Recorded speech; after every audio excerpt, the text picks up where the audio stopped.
Three things I want us to consider this morning as we think about lost and found, and we think about finding or recovering our zing.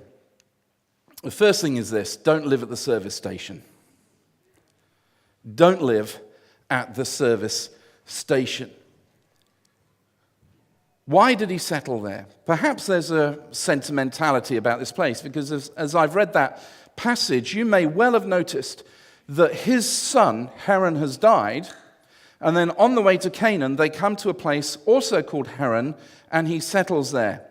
Now, there's nothing in the scriptures to indicate that this town was named after his son or was anyway honoring him, but I wonder if there was a pull of sentimentality. I wonder if there was something going on in his life there. You see, the earliest records of this town is about 2300 BC, and the name Haran means road. It literally means sort of motorway. It's the sort of place you'd stop to have your Starbucks and your welcome break meal or whatever it is. You would stop there for your Burger King and you would carry on. But there's obviously some trade and commerce going on around that place because it becomes attractive to Terah to stay there. It's a vibrant place, but it's second best. And the thing about something that's second best is that it's still second. Now, we're great as British Christians. If you're a British Christian today, you're lovely, because we accept defeat as though it's victory. If you're an Everton supporter this morning, our prayers are with you. If you're a Liverpool supporter like me, we're rejoicing night and day as we walk the narrow way. And so we discover that sometimes we're just really brilliant at celebrating defeat as though it's victory. In fact, sometimes we're really good at stealing victory from the jaws, stealing defeat from the jaws of victory.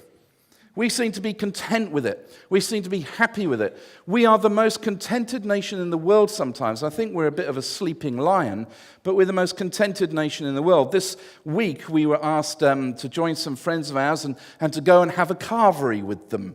And the Merriams went and some of our friends went, and we thought that'd be lovely, until we got to the carvery to discover that 300 or more delegates from the Bible week that we're on also had the same idea.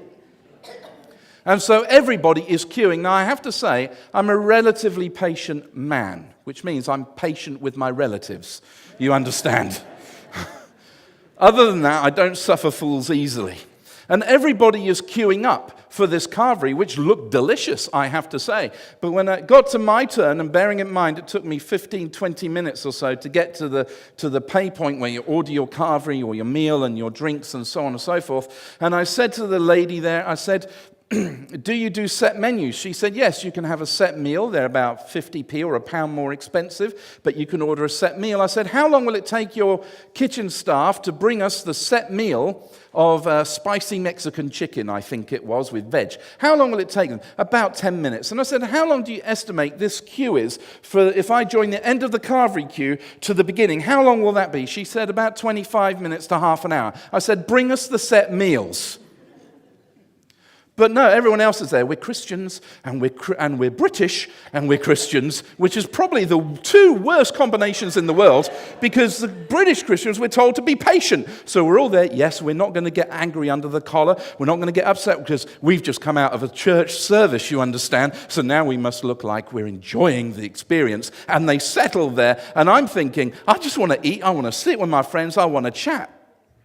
So I order that, I go back to my table, Barbie said, where's the food? I said, my darling, our food is being brought to the table.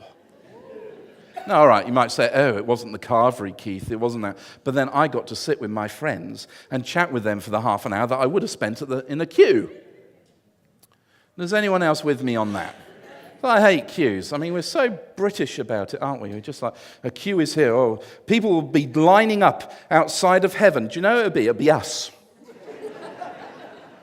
If you're from any other nation in the world and you got saved, you understand the gate of heaven are wide enough for everybody to get in at once. But the Brits will be there. No, after you. No, please. After you. No. After you. We will spend the first millennia in heaven saying, no, after you, please. After you.